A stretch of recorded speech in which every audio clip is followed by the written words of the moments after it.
আসসালামু আলাইকুম। আরোগ্য হোমিওল রাজশাহী। আমি ডাক্তার মোহাম্মদ হাফিজুর রহমান পান্না। আজ আমি আপনাদের সামনে হোমিওপ্যাথিক মলম নিয়ে কিছু আলোচনা করব। গ্রাইফেটিস এটি একটি হোমিওপ্যাথিক মলম, চর্মরোগের ক্ষেত্রে ব্যবহার করা হয়।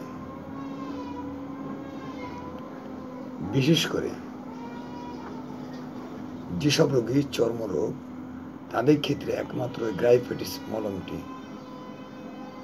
ব্যবহার করা হয়। এর উপাদান গ্রাইফেটিস, ভ্যাসলিন, লিকুইড, পারমাফিন, স্টারিক অ্যাসিড ইত্যাদির সমন্বয়ে গ্রাইফেটিস ওষুধটি। এর মধ্যে উপাদানগুলো রয়েছে গ্রাইফেটিস এর ভূমিকা নিয়ে আলোচনা করা হয়। গ্রাইফেটিস একটি জেনেটিক নাম।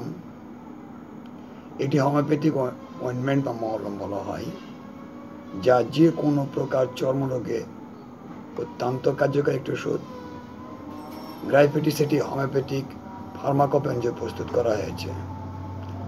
এর কার্যকারিতা যেমন কোনো রোগীর যদি এক্সিমা হয়, দাউদ, খসপচরা এবং অন্যান্য চর্মরোগ যেমন কাটা ঘা এবং পুরাতন ক্ষত ইত্যাদি রোগে খুব ভালো কাজ করে এই গ্রাইফেটিস মলমটি। এই মলমটি আপনি যখন ব্যবহার করবেন,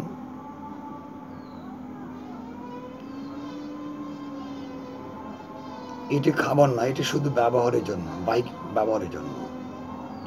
যখন ব্যবহার করবেন, আক্রান্ত স্থান ভালো করে পরিষ্কার করে নিন। সেখানে সকালে, বিকালে, দুপুরে, রাতে 3 বার লাগান, অথবা একজন রেজিস্টার্ড হোমিওপ্যাথিক চিকিৎসকের পরামর্শে ওষুধটি ব্যবহার করেন। বিশেষ সতর্কতা মনে করতে হবে মলমের ক্ষেত্রে। যেমন আপনার শিশুদের নাগালে বাইরে রাখতে হবে, চোখের সংস্পর্শ থেকে একটু দূরে রাখতে হবে, শুষ্ক স্থান এবং আলো স্থানে সংরক্ষণ করতে হবে, আলো বাতাস থেকে দূরে রাখতে হবে, 25 ডিগ্রি তাপমাত্রা সেলসিয়াস এটি সংরক্ষণ করতে হবে।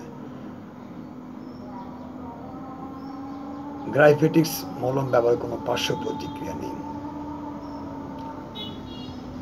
এই গেল গ্রাইফেটিস এর আলোচনা। মলমের গ্রাইফেটিস যে কোনো চর্মরোগে আপনি এটি ব্যবহার করতে পারেন। আমার একটা ওয়েবসাইট আছে, arogyohomeohall.xyz। লগ ইন করে আপনারও বিস্তারিত জানতে পারবেন। যারা আমার চ্যানেলটি সাবস্ক্রাইব করেননি, তাদেরকে আমি সাবস্ক্রাইব করার জন্য অনুরোধ করছি।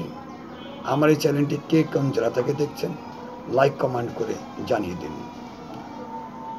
যাওয়ার আগে একটা কথা বলে যাই, যেসব মহিলা বন্ধা, বাচ্চা হয় না, বহু চিকিৎসা নিয়েছেন দেশে এবং দেশের বাইরে, সুফল পাননি, তারা আরোগ্য হোমের আসেন, চিকিৎসা নেন। আল্লাহ যদি সহায় থাকে, অবশ্যই এটি সম্ভব। ভিডিও ডেসক্রিপশনে আমার লিঙ্কটা দেওয়া থাকবে, বিস্তারিত সেখানে ঠিকানা পাবেন। আজকে এখান থেকে বিদায় নিচ্ছি। সবাই ভালো থাকবেন। আগামীতে অন্য কোনো ওষুধ কিংবা মলম নিয়ে আলোচনা হবে কিংবা প্যাটার্ন নিয়ে। আসসালামু আলাইকুম।